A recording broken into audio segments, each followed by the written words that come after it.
It's April 24th, 2026. I'm just for archival purposes because this interview now only exists on the Internet Archive, like lots of Martha Wells interviews. So, this is an interview from Joel Corna, and it was published August 18th, 2026. So, I'm just gonna read it. Martha Wells is the latest subject of our Writers of Fantasy interview series. She has been writing groundbreaking fantasy for over 2 decades now. Her Books of the Raksura series in particular has challenged gender stereotypes and more in every way imaginable, and she still has more coming. She's also been doing a Patreon for short Raksura stories. Really quick, that's the first paragraph. Let me see what happens if I click on the link, because they have a link for, has a Patreon for short Raksura stories. Okay, it's being very slow, but it's loading Patreon. Very slowly. Very, very slowly. That was supposed to be SpongeBob voice. Can we open? Okay, is there something wrong with Patreon, or does the computer just hate me right now? It's going to have 5 more seconds. 5, okay. There it goes. I was gonna say, you cannot fail me now, internet. I clicked. Nothing is happening. Okay, so I'll just continue reading the fucking interview.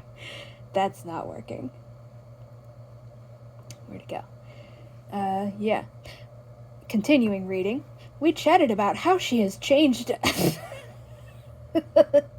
We chatted about how she has changed as a writer. I can't not comment. She hasn't. Her writing literally has not improved since before I was born. Her writing hasn't improved at all since 1993. Literally. I was born in 1994. Her writing has literally not improved since before I was born. She's been this bad at writing since before I was born. We chatted about how she has changed as a writer, what her process is, and what she thinks of the industry at large.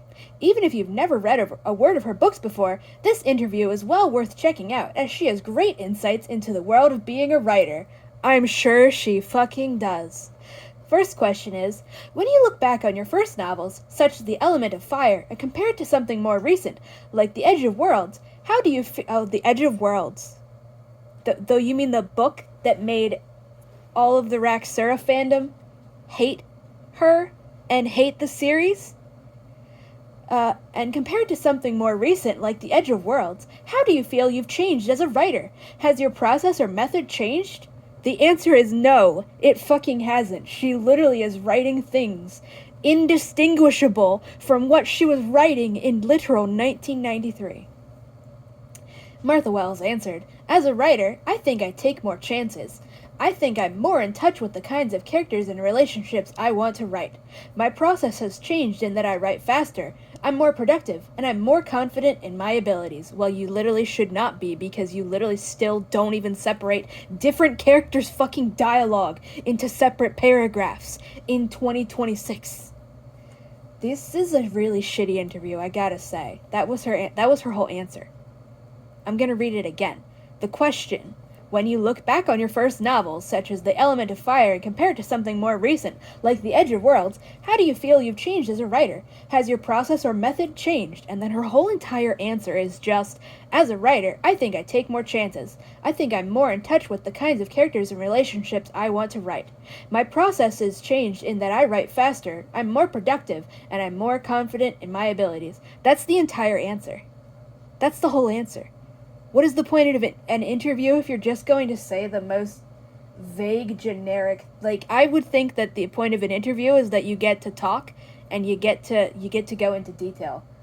As a fucking writer, especially. You have nothing more to say? That's it? What's the fucking point of this?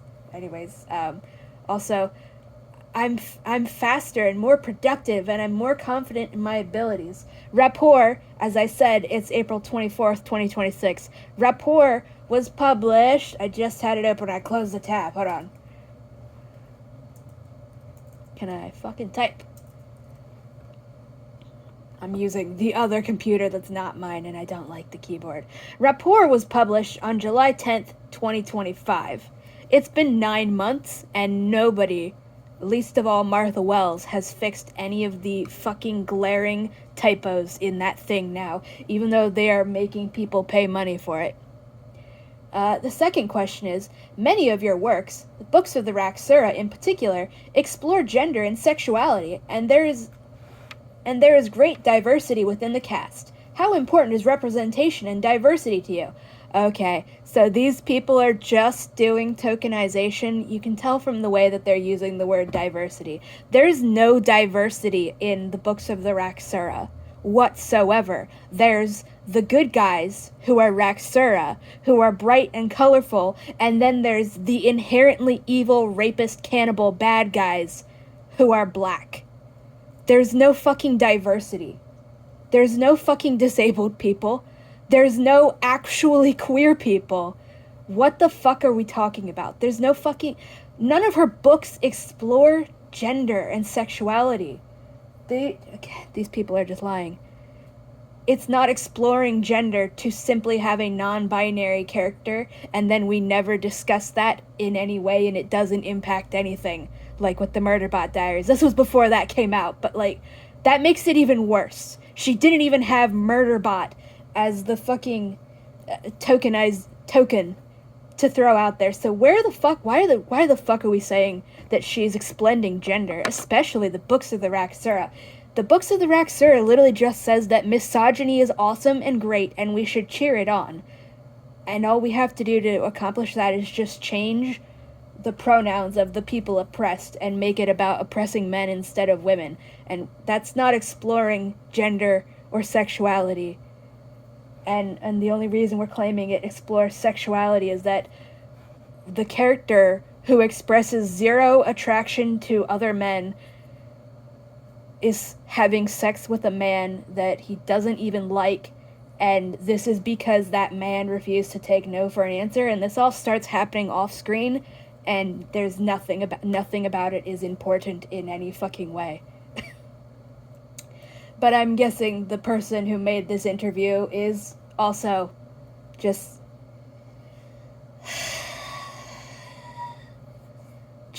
another fucking bigot. I can't stand people like this. Okay, so that's the question. Many of your works, books of the Raksura in particular, explore gender and sexuality. No, they fucking don't. No, they don't. No, they don't. And there is great diversity within the cast. No, there's not.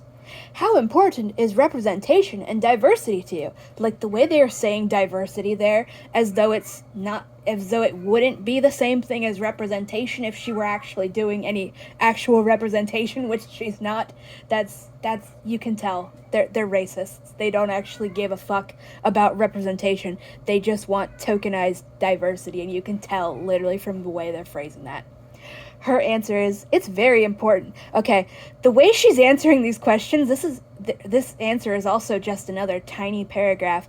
This seems less like somebody excited to give an interview about their books and more like a kid in English class who doesn't want to have to write an answer but has to write an answer anyways. It's very important. Books that explored gender and sexual orientation were very important to me when I was growing up and helped teach me about the world in a way that I was not going to get from any other available source. And for me, I think it's an ongoing process that I still have room for improvement.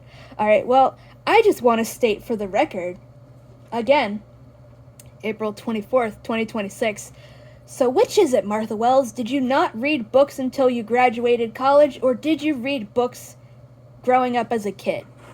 Because you can't have it both ways. And she has admitted in another interview that she literally didn't start reading books until after she graduated college. So where's this, I read a lot of books about gender and sexuality when I was growing up, which is blatantly a fucking lie. And if it's not a lie, then she purposefully ignored everything those books had to say, because in 2026 she still doesn't know any basic definition of what non-binary means, despite writing about a non-binary protagonist for 8 years now. Yeah, that was the answer. That was the entire answer. It's very important. Books that explored gender and sexual orientation were very important to me when I was growing up, and helped teach me about the world in a way that I was not going to get from any other available source. And for me, I think it's an ongoing process, and that I still have room for improvement. And yet, when you are criticized and offered room for improvement, you double down and decide to defend British colonizers instead of just apologizing and doing better. Okay. And the next question is, in parentheses, related, end parentheses, is this something the genre as a whole needs to get better at, and have you seen it improving? Why the fuck are you asking Martha Wells that question?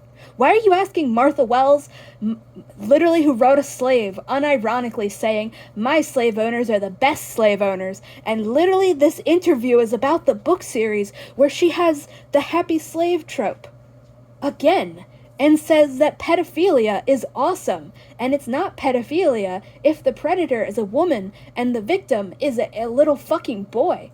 Why are we... What the fuck is this bullshit? This is such bullshit. Yeah, let's ask Martha Wells, who's in 2026 is still cheering on the whitewashing and ciswashing of her black non-binary protagonist, who Apple, the corporation, is whitewashing despite her claiming to be anti-corporation and claiming to hate capitalism and claiming to care about minorities. Yeah, let's go back in time in 2016, 10 fucking years ago. Let's ask her if she thinks the fucking fantasy genre needs to get better at diversity. Not representation, just diversity. Because if she makes her protagonists ambiguously brown people that never affects them in any way and has nothing to do with anything, that's the same thing as being anti-racist, right? Now ignore the literal happy slaves right over there. She said, it definitely needs to get better. I think there has been some improvement, or at least more awareness of the problem, and some of the most critically acclaimed, award-winning, most exciting and original sci-fi fantasy in the past years has come from writers who are POC, LGBT, and women, which you would hope would make a dent in the belief that only straight white men write sci-fi and fantasy. But you still see people saying things like, women don't write fantasy, or women don't write sci-fi. They're shortening science fiction to SF. F, like science fiction and fantasy. That's very annoying. And believing it, which is depressing. It's not encouraging to see the work of hundreds of women writers erased. The popular, most visible bestsellers are just the tip of the genre's iceberg, but for most people, the rest of the iceberg doesn't exist. It's hard to be optimistic about it sometimes. I want to comment. The end of the sentences here do not have a space, so the start of, like, the very last word in the sentence and the first word in the next sentence are the same thing, just separated by a period. There's no space. Anyways, it's hard to be optimistic about it sometimes. But the other day on Twitter, Kate Elliott said, it's hard to change the narrative when so many of the narratives that get the most visibility aren't changing, but change is coming. I think that's very true. It's not fucking coming from Martha Wells because, again, she hasn't improved since 2016. She hasn't improved since 1993, let alone 2016. How do you usually create your characters, and do you build a story around them, or them around the story? I usually start developing the characters when I know the kind of story I want to tell. This is her answer. The world building also plays a huge part. No, it doesn't. No, it doesn't. The world the book is set in determines everything about the characters, their physical abilities, their personalities, their problems and goals. No, it doesn't. The story is determined by the world and the characters. They're so intertwined, I find it hard to talk about them as separate things. You could literally take Moon or Murderbot and just put them in different scenarios and nothing would change. Some of the individual elements in the books of the Raksura are universal and could translate to any setting, but the way the characters deal with their problems, and the kind of challenges they have, is determined by their physical abilities, their shapeshifting, and the structure of their culture. For example, in the Raksura books, the fact that it's a matriarchal society with bisexuality as the default, and you see what I mean when I say she's not actually challenging ideas about gender or sexuality? It's literally just a new fucking goddamn form of heteronormativity and patriarchy. But instead of heteronormativity and heteronormative patriarchy, It's bi-normative matriarchy, where you are literally expected to, you literally have to have kids in order to do eugenics, and then you are expected and allowed and forced to have a relationship with somebody else of the same gender as you.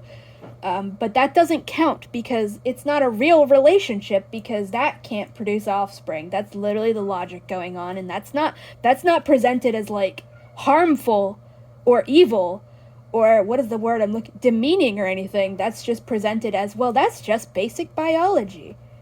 Moon is not actually fucking attracted to men. He is just having sex with Chime because Chime wouldn't fucking take no for an answer. That's not, and we know that Moon is a victim of rape in the past and has extreme abandonment issues and knows that his fucking ability to live with his people is on thin fucking ice and is determined entirely by whether or not he can fit himself into this place. So, and again, he's not attracted to men. He's not attracted to Chime. He's never expressed any fucking interest. They just start sleeping together out of nowhere in book 3. Literally, it took until book 3, and there's no build up to this. This isn't a slow burn. It just comes out of fucking nowhere and has nothing to do with anything, and then it's meaningless, literally. And again, Moon, this is bisexuality as the default. Then it's not bisexuality. If this is literally mandatory and expected of you, then that's not the same fucking thing as being queer. This is what people refuse to fucking grasp. They don't actually want to dismantle heteronormativity. They just want to make a new fucking normativity bullshit to replace it. You're not defeating heteronormativity by forcing it into bi-normativity and forcing everybody to be bisexual. That's not how that fucking works. If everybody in your culture and society is biologically forced to be bisexual, or at least act bisexual, then that's not queer. That's objectively not queer. What would actually be queer in this society is somebody not being attracted to the same sex at all, or, the people who are supposed to be breeding and producing offspring only being attracted to people that they can't actually breed with. But that wouldn't happen because, the entire point of the thing is happy slaves are awesome. Misogyny is awesome, and also eugenics is awesome. Whatever. Yeah, we were at the fact that it's a matriarchal society with and it's a matriarchal society, not in, even remotely any kind of faux progressive way. It's literally just, what if we do misogyny to men? That makes it awesome, right? I expect you to laugh at the rape jokes, and I'm going to get annoyed with you, the fucking reader, if you are upset about the other characters making rape jokes, because at some point, the people of Indigo Cloud Court, which is literally named after a victim of rape, which would be Cloud, and his rapist, Indigo, they tell the protagonist, Moon, that, oh yeah, this is such a funny story. Indigo kidnapped Cloud and just kept him as her sex slave. And then Moon is, kind of mostly off-screen upset by this. And then later in one of the other books, Jade is, breaking the fourth wall to say, oh my god, when are you gonna stop holding that over our heads? Because people were very clearly upset by the fact that that's just treated like a cutesy little thing, and Martha Wells felt the need to yell at people. And then also, at some point later, she released a short story saying, oh no, it actually wasn't actually a kidnapping, despite me establishing it as a fucking kidnapping. Cloud wanted to be kidnapped. That makes it fine, right? It's just a misconception. It's very blatantly backtracking and getting mad at people for being upset about all of this shit. Anyways, blah blah blah. The main character, blah. And with bisexuality as the default, affects not only the way the characters think and act, but the way the story is told. No, it does not affect the way the story is told at all. The main character, Moon, is a consort, the only winged this. I don't know what font this is, but I don't like it. It's not helping my dyslexia. The formatting is not good. The main character, Moon, is a consort, the only winged fertile male Raksura, and yeah, that's her real words. And he has to become a queen's mate. There's no other choice in this society for him. So this is a matriarchal society where men, meaning consorts, meaning Moon, have no civil rights. So he has to become a queen's property, literal sexual property, who has no civil rights and exists for the sole purpose of making babies for her. I'm not joking. And there's no other choice in this society for him, Martha Wells tells us, and it's like, okay, but if you were actually challenging gender stereotypes, why wouldn't Moon be fighting to get another choice? If this were actually progressive in any way, then you can't just present literal fucking misogyny to us and say, isn't it awesome? I'm doing it against men. That makes it awesome. That means we should all just accept this and not question anything and not be upset by anything. Don't be upset on Moon's behalf. This is just what his biology dictates, and he cannot and should not ask for anything better. Literally, I will read that again. The main character, Moon, is a consort, the only winged, fertile male Raksura, and he has to become a queen's mate. There's no other choice in this society for him. There are 50 million other fucking choices available. But Moon doesn't take any of them because Martha Wells doesn't want to actually challenge the status quo, even if it is the fake status quo she made up. Moon he could have fucking left. He could have just left. He could have taken the Arbora and left, and they could have made their own fucking court where the Arbora are not slaves and consorts have civil fucking rights. They could have gone around, quote unquote, kidnapping. Except I can't even put the quotes on kidnapping because consorts have so little value in this society and are such literal property that when you kidnap a consort, you're not kidnapping them, you're stealing them. Literally, the word they use is steal and stole and stolen because you're not a person, you are a baby-making fucking object that is property. And that is your only value as property. Imagine if Moon had gotten to Indigo Cloud, saw all their bullshit, killed Pearl, killed Jade, killed Stone, killed River, or at least fucking rescue River, Jesus Christ. And I did double check. He is literally Pearl's fucking nephew. Pearl's direct sister is River's mom.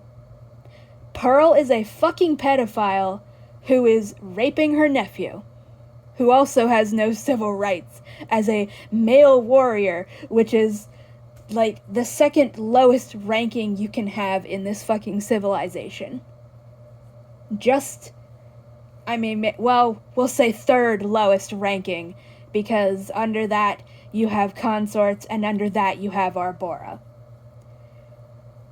Imagine if Moon had actually gotten there and seen all of this bullshit and decided, fuck this shit, killed all the bigots, and then everybody creates a new fucking form of society. But the quote is, he has to become a queen's mate. There's no other choice in this society for him. And yet, that's just presented as good and normal, and nobody should be upset by it. We're not going to challenge this in any way. We're not even going to try to challenge it.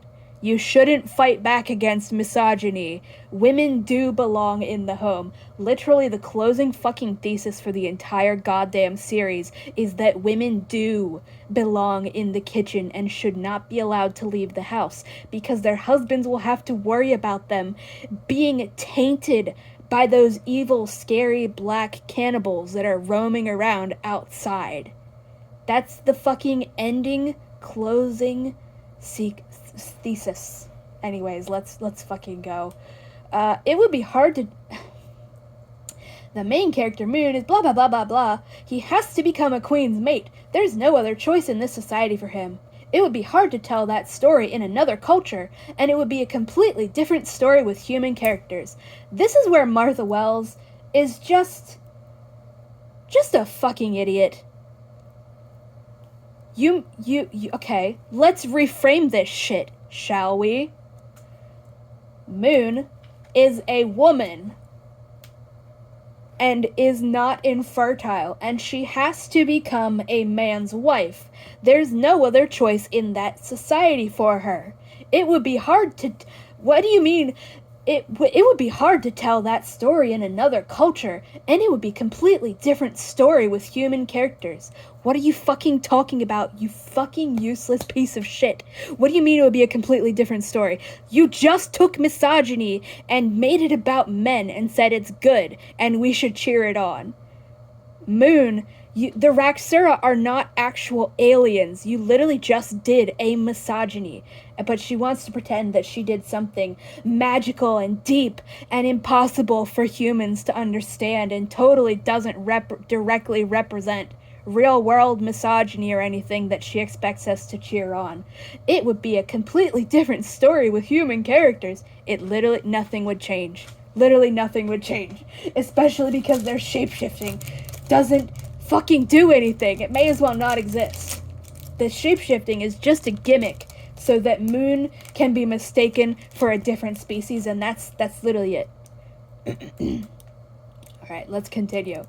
The next question is, when creating characters and cultures whose attitudes towards issues like sex and gender is different... Okay, hold on. Let me scroll up. What's this person's name? Joel Corna is the interviewer. Like, shame on you. You can tell this is just pathetic. Hold on, I'm eating a gummy.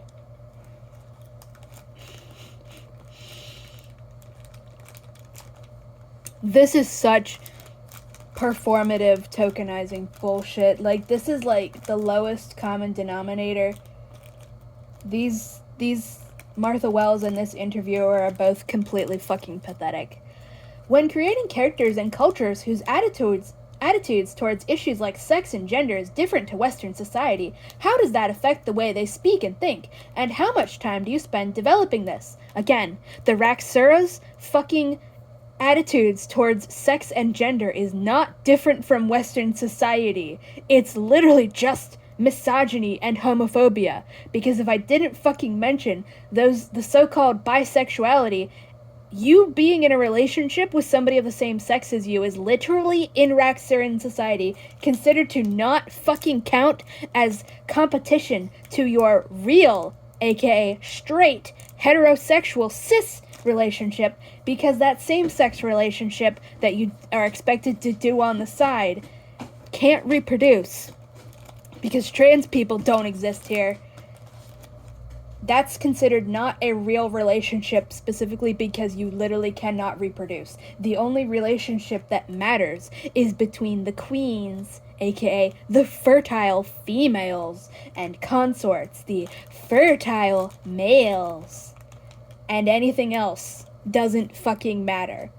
That's not challenging heteronormativity. That is heteronormativity. You are literally saying, oh yeah, you can go have that worthless same-sex relationship, but it doesn't mean anything, and it's not threatening to this real relationship, because we know you can't fucking reproduce. It's the way that some cultures will treat being in same-sex relationships as a thing that only children do, to experiment.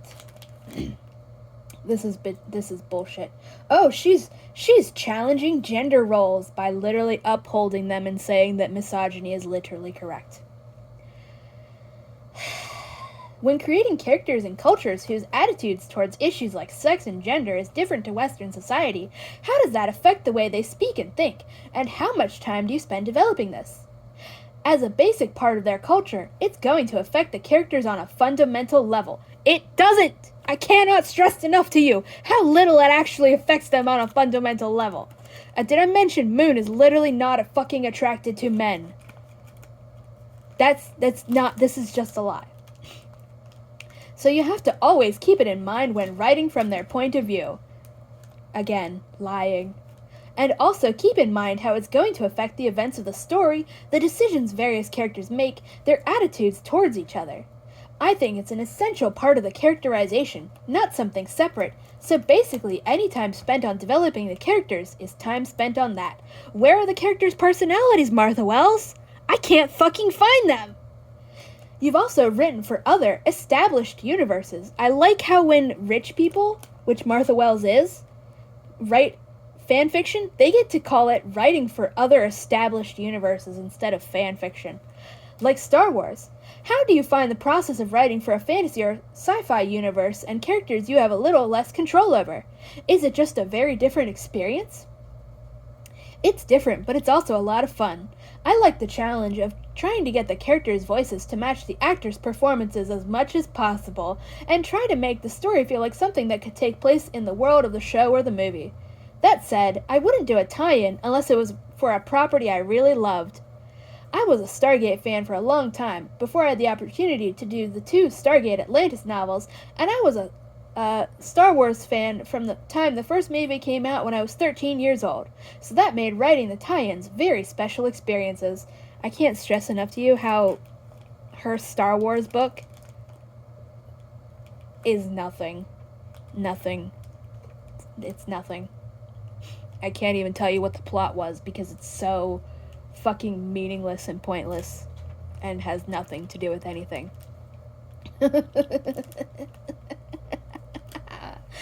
Your first book was published in 1993, so you must have seen the industry go through some transformations, pun intended, of its own. What have been the biggest changes from your perspective? And then she says, one of the biggest changes is ebooks, and that self-publishing ebooks has become a great way for writers to make their out-of-print backlist available to readers again. That's been very helpful to me personally, just as a source of regular income. Also, writers who have never been bestsellers, especially women writers, tend to disappear pretty quickly from the genre consciousness. Huh? What does that have to do with ebooks? You see people making statements that, for example, there's never been any epic fantasy written from a feminist perspective until a new popular young male writer did it, ignoring all the women and men writers who did it years earlier. Having older books available as ebooks at least makes that erasure a little harder to accomplish. And then the last question is, and finally, The Edge of Worlds came out this year. What can fans expect? And what's next? The last Raxura book, The Harbors of the Sun, should be out next year in July. It completes the duology started with The Edge of Worlds and finishes the books of the Raxura series. I've also been doing a Patreon for short Raxura stories at http... we don't even need to type that shit in anymore. Patreon.com/user... Patreon.com/user ? U equal 2458567. I've also just finished an unrelated novella, and I'm working on starting my next book. More from this series, and then it's... I guess that's about the interviewing authors. It's just showing 2 random things. Yeah. Alright, that's the end of the interview. A lot of that's just pure fucking bullshit and like the laziest answers I've ever seen. Hold on, I'm getting another gummy. I'm eating a gummy.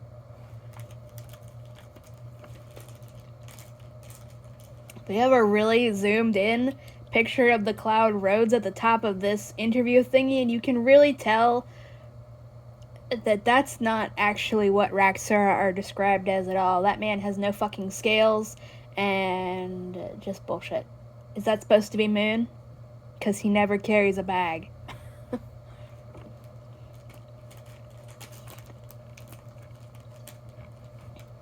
I put so much effort into my characters and their world building. We don't even know if Raxura have muzzles or flat human faces, and they literally may as well just be fucking humans with some fucking wings. They are not meaningfully distinct from humans in any goddamn way. Just like Murderbot, despite all of her claiming, oh, it's not human, it's a robot, is not meaningful. It literally sounds like any fucking generic human protagonist. The writing is so fucking bad.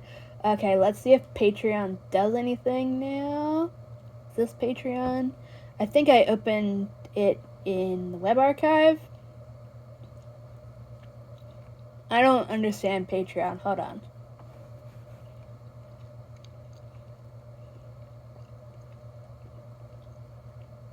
Okay, I have the little Wayback Machine add-on thingamajiggy, so it lets me automatically go to the first screen, whatever you call it, where you're saving things to the Wayback Machine. So on December 19th, 2016, her Patreon, I guess the background thingy up at the top shows a jungly picture and says, Observations of the Raksura, Volume 37 of A Natural History. And then it just says, Martha Wells is creating fiction. And then I guess it's a blur. On the side it says, she had 327 Patreons and was making $1,051 per month and reached the goal of making $1,000 a month. And then it said originally this under that. I don't know what any of this Patreon shit means. And said as under that, originally this Patreon was only going to run for 1 year and would end in October 2016. If it reaches this goal, I'll continue with 2 500 to 800 word fiction snippets about life in the Indigo Cloud Court per month, at least until the next Raksura book, The Harbors of the Sun, comes out in 2017. So in 2016, Martha Wells was being paid $1,051 a month to write 2 500 to 800 word stories. Anybody who claims that she's just a poor, struggling baby author we should be cheering on, the fact that she's cheering on whitewashing and being happy for her that she's profiting off of white supremacy. Excuse me? She was literally okay, let's see what happens if I click forward. Let's click. Okay, I can hover on the little bar up at the top of the thingy. So let's go to whichever one I click on first. We're clicking on August 19th, 2017. I'm eating the last 2 gummies.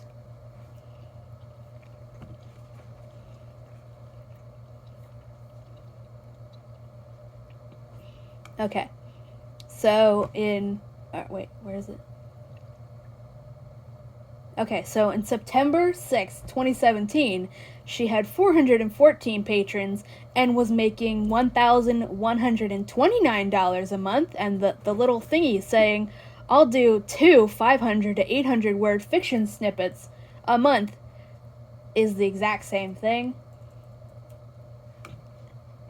The blurby thing, where did it go?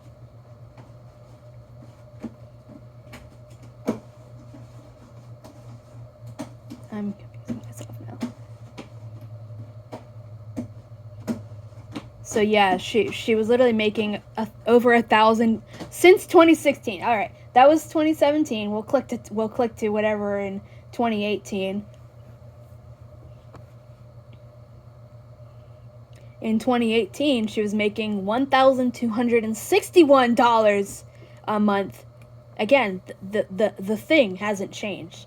She was making over $1,000, now over $1,200 for 2 things that are less than 1,000, not even 1,000 words each.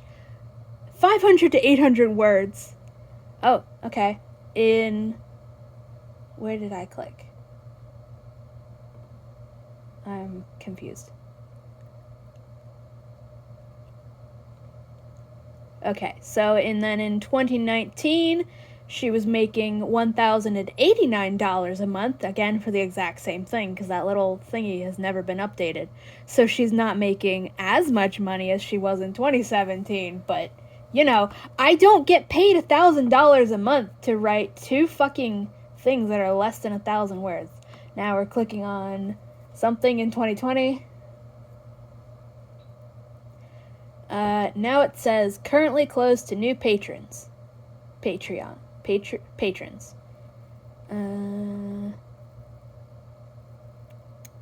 So As of 2020, we no longer get to know how much money she was making from it.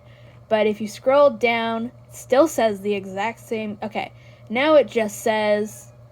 No, yeah, the thing just says the same goddamn thing. And then it says. By becoming a patron, you'll instantly unlock access to 125 exclusive posts, 2 images, 122 writings, and 1 video. Click on something in 2021 and see if this ever changes. Possibly I could. I don't know how this works. I guess I would need a more specific URL, but I guess that wouldn't. I don't know. Okay, so yeah. And yeah, in 2019 was after the first 4 books of the Murderbot Diaries was out, and at that point she was literally making over $1,000 a month just from Patreon, just for posting 2 500 to 800 stories a month. A thing you could do in 30 fucking minutes, probably. Should I do a fucking thing after I wash the dishes and just time how long it takes me to write some fucking 800 words twice and then see how much she was getting paid an hour for her Patreon just for doing that, while people are claiming that she's just a poor struggling author who's never made money before, and we should cheer on the fact that she is profiting from literal white supremacy by literally having her fucking protagonist that she has profited off of for years now of telling people is a black person. As again, this fucking whole shitty little weird lazy interview that doesn't seem to give a fuck. The fucking interviewer so focused on the there's great diversity within the cast because the Raksura are sometimes described as having ambiguously brown skin, and that's it. That's what's considered diversity. The fact that they just have brown skin, even though this has nothing to do with anything and doesn't impact anything and means literally nothing. And again, she told us all that Murderbot had brown skin too. And yet, who got cast to play Murderbot? If there's ever a fucking Books of the Raksura TV show or movie, you can fucking bet that it will be white people playing them. Not brown people. Just white people. And I bet the Fell will be played by black people, just to further drive that home. Anyways, yeah, that's it. That seemed less like an interview and more like a grumpy kid who doesn't actually want to hand in their essay questions. If I were an author and I were giving an interview, I would give answers just a little bit more in depth than that. Alright, that's it. That was dumb. Okay, but yeah, I'm just gonna keep doing this for all the Martha Wells interviews that I find, especially if they're only available on the Wayback Machine now. 'Cause she loves deleting things. She literally, did I mention, I have to say this every single time, she literally has an interview where she told everybody that Art and Murderbot are not actual people within the setting. They are literally just more advanced generative AI that is better at pretending to be a person. I'm not kidding. Cat, stop scratching the couch. You know better. Alright, yeah. Bye-bye.